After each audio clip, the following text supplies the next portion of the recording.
Hey, what's up, guys? Welcome back to the Twin State Podcast. We're your hosts, Luke and Jackson Hershey, twins from Charlotte, North Carolina. Same face, two opinions. We interview athletes all across the U.S., but we really have a special privilege today. One of the number one high school football teams in the entire country is actually right here in our backyard in Charlotte, North Carolina, Providence State High School.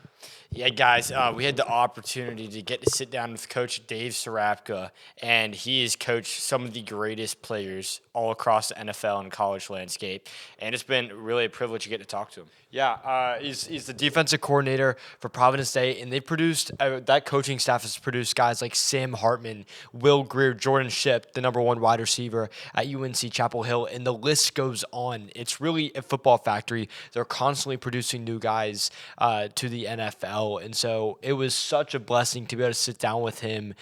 They've had a really cool story. They brought up Davidson Day to one of the top teams in North Carolina and then went to Providence State and did the same thing. They have a proven track record that just works. And so it was such a blessing to go sit down live at Providence Day and tell a little bit about their story. So without further ado, let's jump in. Coach Serepca, let's go. Hey, what's up, guys? Welcome back to the Twin State Podcast. We're here live at Providence Day. And if you know a little bit about high school football, they're really a powerhouse, especially here in Charlotte, but also nationally. They've had some amazing guys go out that are really now in the NFL, and it's been so cool to watch. But we're sitting now with the defensive coordinator for Providence State, Coach Serepca. Man, thank you so much for coming on the show. Thank you. Glad to be here. Appreciate y'all coming. Man, of course. So I guess I want to start off with a little bit about this school. Why did you? I mean, you had a lot of success at Davidson Day, and Coach Grier was at a couple schools. And why Providence Day? What was so special about this school that you really wanted to take on that opportunity? Yeah, that's a great question. We we always say, I think it was God's plan to bring us here. Mm-hmm. It was. We had a great run at Davidson Day, and when it was time for that to end, we were talking with a lot of different schools and looked like we were going a bunch of different ways. And then I got a call from Chad who said, what do you think of Charleston? And I said, Charleston sounds great, but I can't make that work for me. And he said, I think it's going to work for me, which for him. And that was about the same time that my daughter was, going to be playing in college. And I said, well, maybe it's time for me to take a little break and go watch her play a little bit.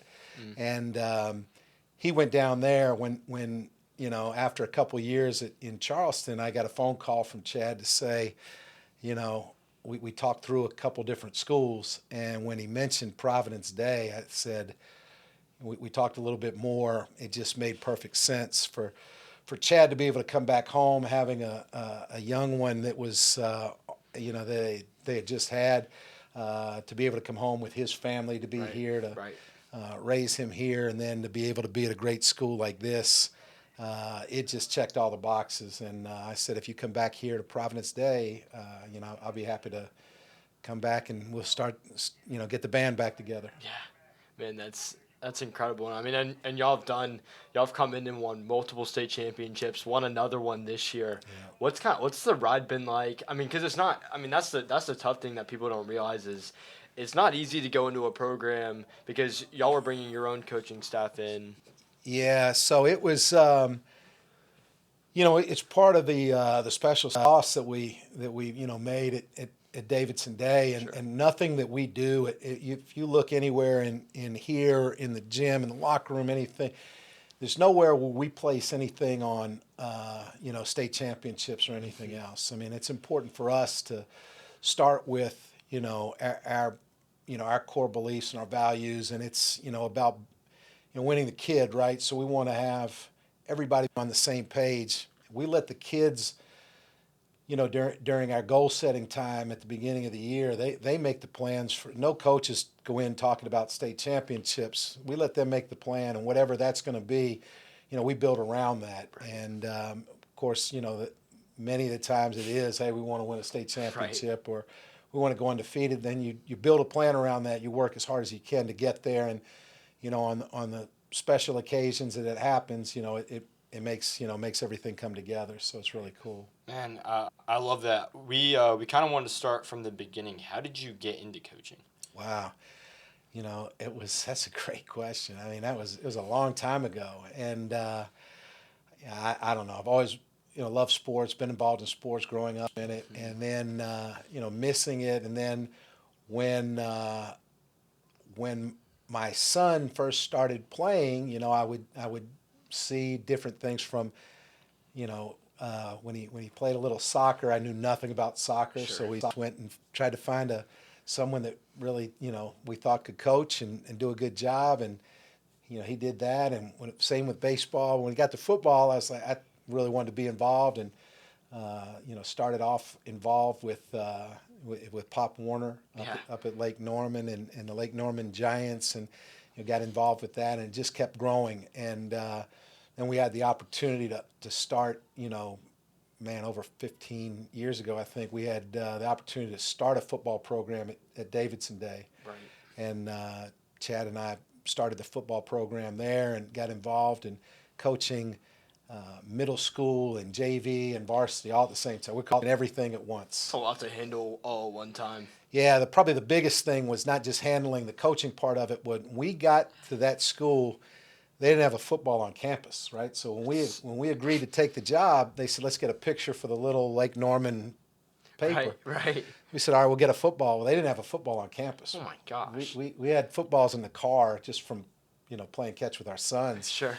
And we got a football out and took a picture. We still laugh about that. We had an office that was not even part of the school. There was no drywall. It was just, man, it was we had a big spool that was, that had wire. That was our desk. It was crazy. So we started there, and we just stayed up all night writing down everything we needed, from obviously uniforms and helmets and shoulder pads to sideline markers and Right. things that no one thinks, whistles. I mean, all that stuff. The So stuff you wouldn't think you would, like, no coach is normally going to have to ever think about because it's already there for you.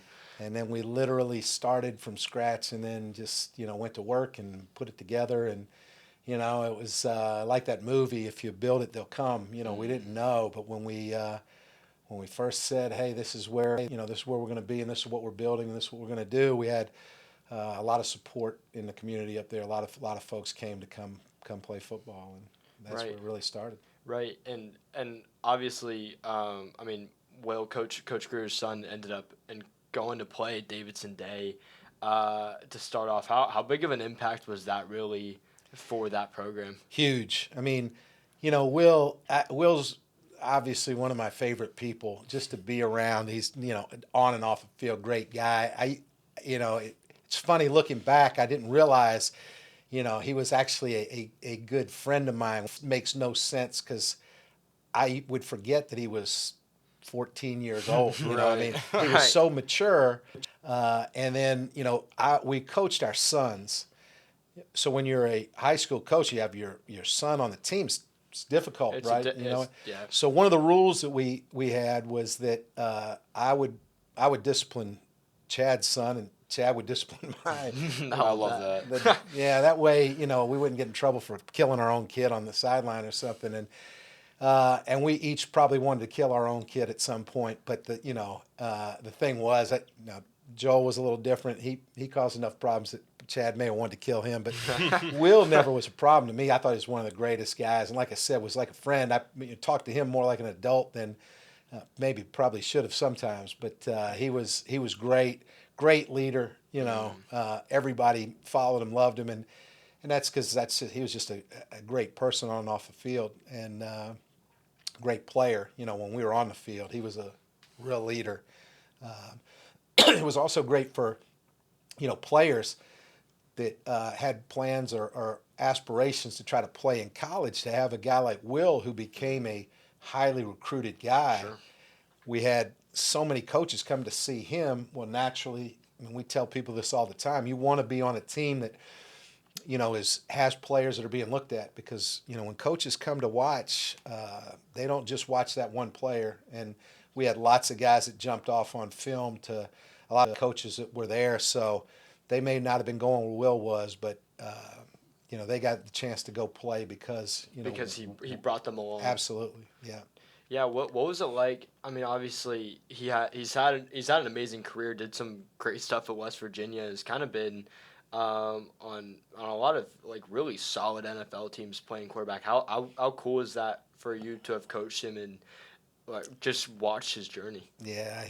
Listen, it's amazing. I mean, I'm more happy for him as a person, and his wife and kids. I mean, they're just great folks. So you pull for those type of people anyway. But it's like anything else. I mean, you put in the time, the effort, the hard work, and it pays off. And the stick and stay, and just working through things, and just knowing there's a plan and it's going to work out. I mean, he's been with a lot of different teams, and and is still being wanted to be on an NFL team this many years later. It's just, man, it's outstanding. And for me, it's fun. It's fun to turn on the TV nowadays and see him or any of the players that we've had at any level. I mean, for me on a Saturday to turn the TV on and be able to turn the channel constantly and see different kids at different schools, and it's just a lot of fun.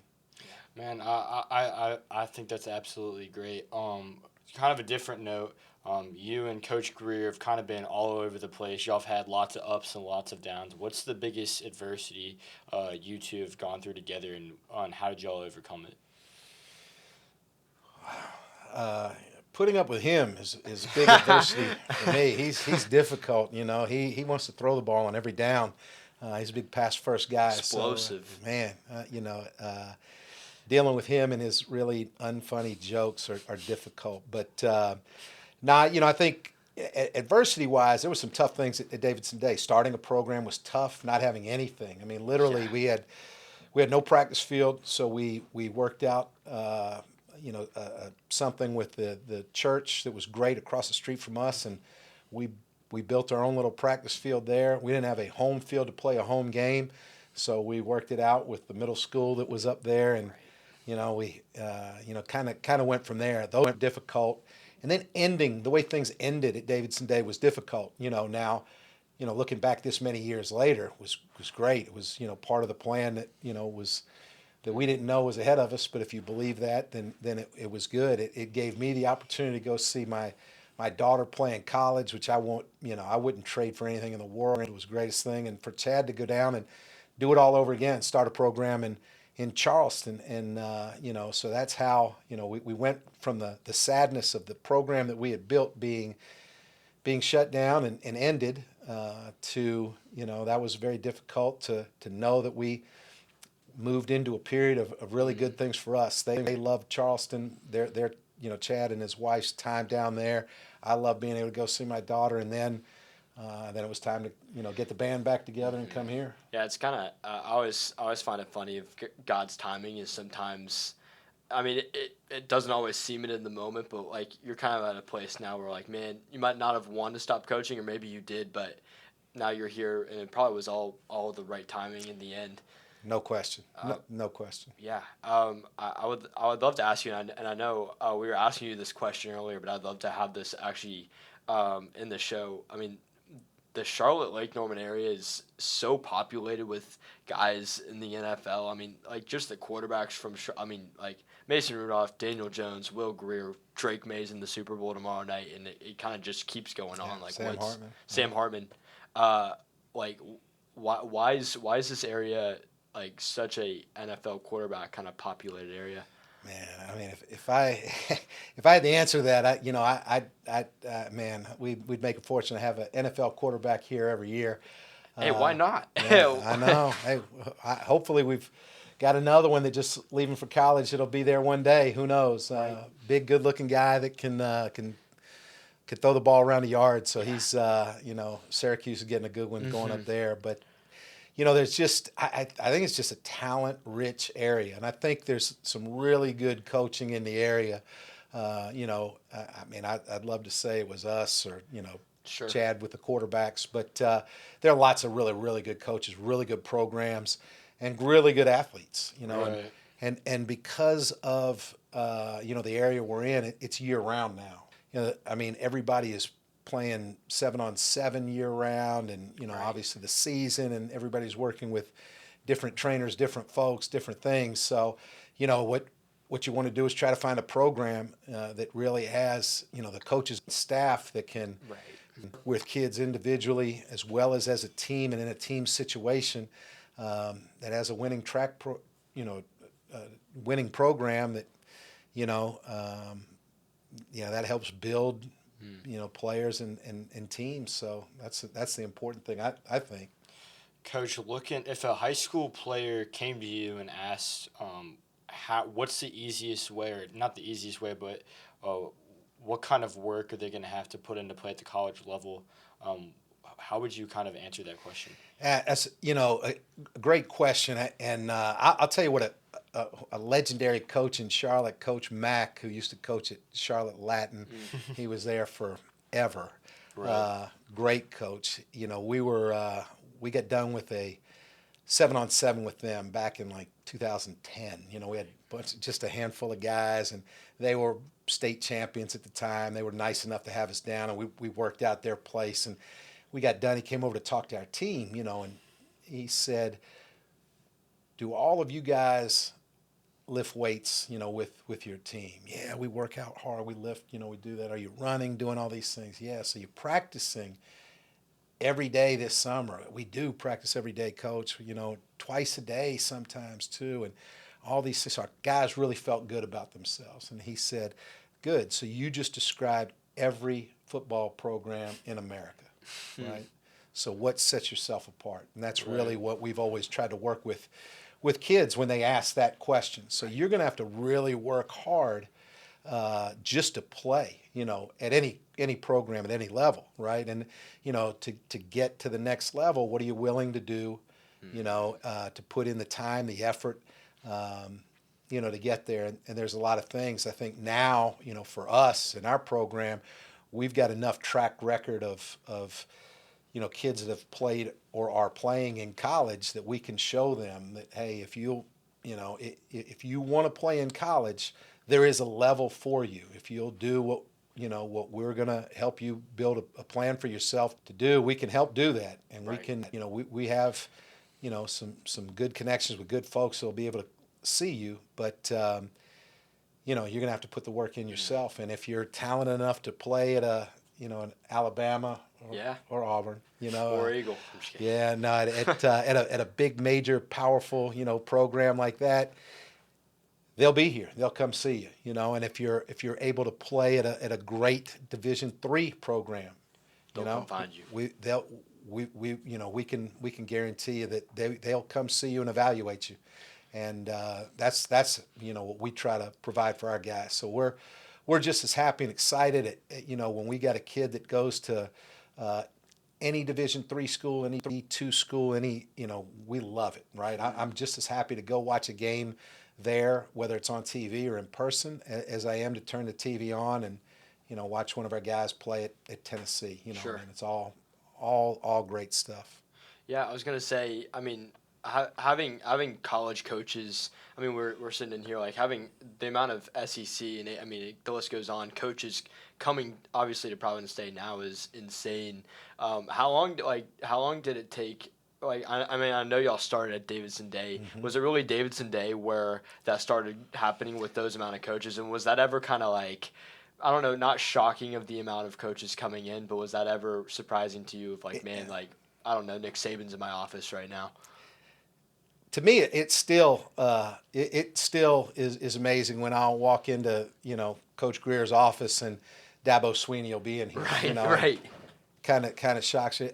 I'm way more used to it now, so it's not you're not as thrown, but it's still pretty amazing, pretty neat. I can't say enough cool things about it. When we first started, we were at Davidson Day, and Will started attracting the college coaches that started to come. It was really pretty eye-opening at that time. Right. But we were lucky enough to have him to start it and got used to it, and now it's great. In fact, for us, some of the really cool things is that when a mid-major school comes in, for example, and is asking about a player, they know that we've got SEC type kids on the team, and they ask how, they love the fact that our kids get to compete every day against the top tier dudes. Yeah, I mean, we got a kid right now that's talking to some of the brightest schools in the country, MIT and places Wow. like that. And, Wow.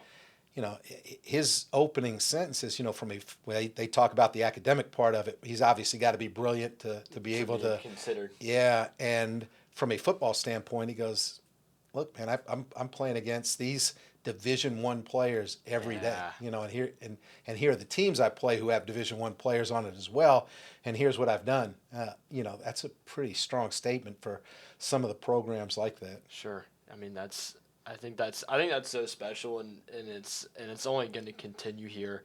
Y'all just came off a state championship run. Yeah, Congratulations. thank you. That's Appreciate it. huge, Yeah. huge. What Thank you. what was this season like with the guy? I mean, obviously y'all have won a couple of them here, but what was it Yeah. like with this group in particular? Yeah, it's fun because every group, win, lose, draw with that team, it's always fun because of the individuals. And every year, the hard thing for me is to try to figure out when to stop coaching because every year I love every kid that we've got. Yeah. I always tease the other coaches. I don't want to meet any of the middle school kids, right? I don't want to know them. I don't want to because I'll end up loving them and want to coach, them when they get here as well. But this group was a special group. They'd all been here. We had a lot of guys that played as sophomores and juniors. Sure. A lot of big minutes and a lot of big games. Played, a lot of them, many of them played in a state championship. Last year, the year before we won it, in a very difficult loss, and so they were hungry coming back, and they were just great. They were led by guys. I mean, they just a big family. They were really there was nobody that wasn't on board with everything that they had set forth goal wise. So it was great. One of my assistant coaches, our cornerback coach, played for me on the undefeated Davidson Day team in 2015. Mm-hmm. He was the captain of that team, and now he was the captain of my passing defense, and man, so he got to go undefeated and win a state championship as a player and a coach. And Khalil Moore, to this day, one of my favorite people to be around. His dad coached with me at Davidson Day, and so it was very special. Great group of coaches, great group of players. Coach, you've had countless high school students that y'all have coached go to the collegiate level. Is there a favorite recruitment story you've gotten to watch one of your kids go through? Yeah, I mean there are lots of them. I mean, to me, it's really neat. I love hearing hearing about all their recruiting visits, and there are a lot more recruiting visits now than there were at Davidson Day. But Right. so and you also get a little jaded, when you hear so and so just went to wherever to go visit. Think it's awesome, but one of the neatest things when we were at we were at Davidson Day, Columbia, an Ivy League school. Sure. Right? Columbia came to visit, and they had a young guy, and he said, "Coach, this is my first recruiting visit as a recruiting coordinator That's for funny. Columbia." And I Right. said, "Well, great, because you're the first Ivy League school we've ever talked to." So he was a young guy. He had been the assistant recruiting coordinator at Columbia, and the week before, his boss, the guy that was the head, took a job at another school, threw him in, and he had come down to see Jordan Young, one of the guys that played for us. That ended up going to Cornell, so he did play in the Ivies, but different program. But Sure. he had no real sales ability or anything. He just told us what Columbia was all about. When he got done, I thought, Chad and I probably couldn't have spelled Columbia between the two of us, but we would have. funny. We were like, man, we would go there. This is awesome. We loved it. But the other cool thing was he answered every question that we had about not only going to an Ivy to play, but also the recruiting part of it. So Right. that helped us start building, our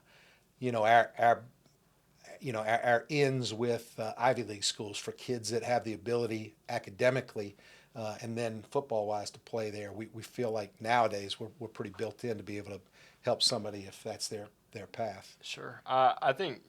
Coach, obviously, you're a man of faith. I wanted to ask you, how important has your relationship with God been throughout your coaching journey?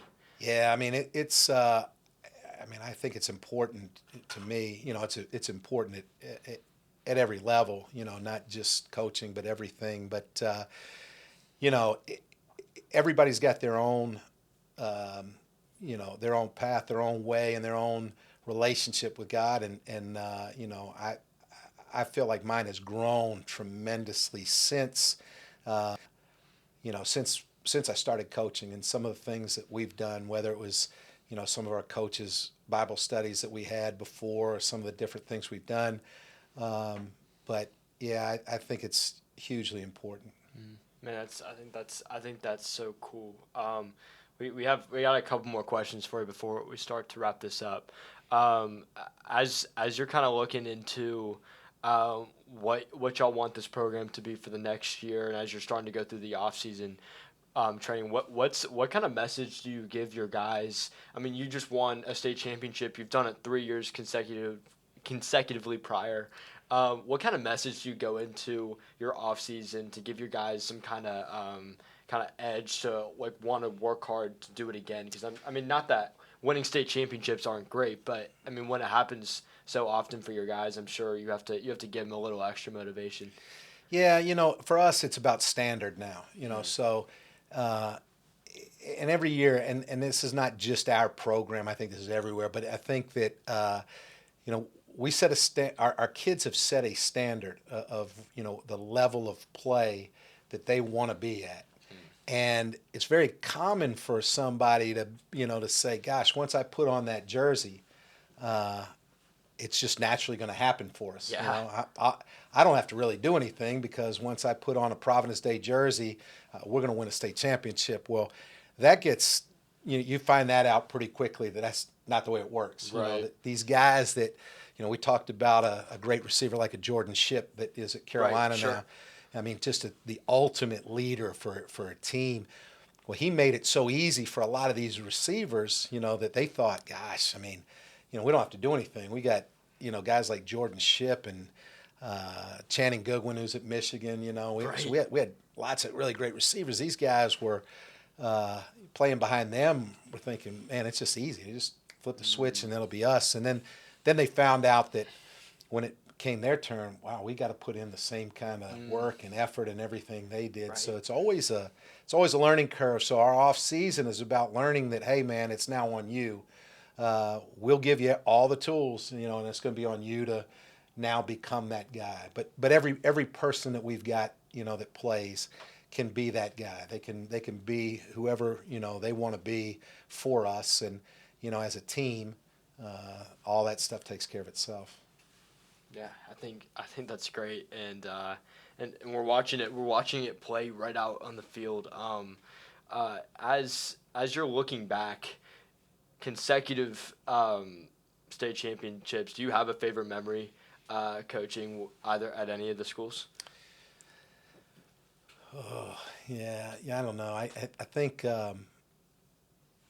yeah. I mean, it's easy because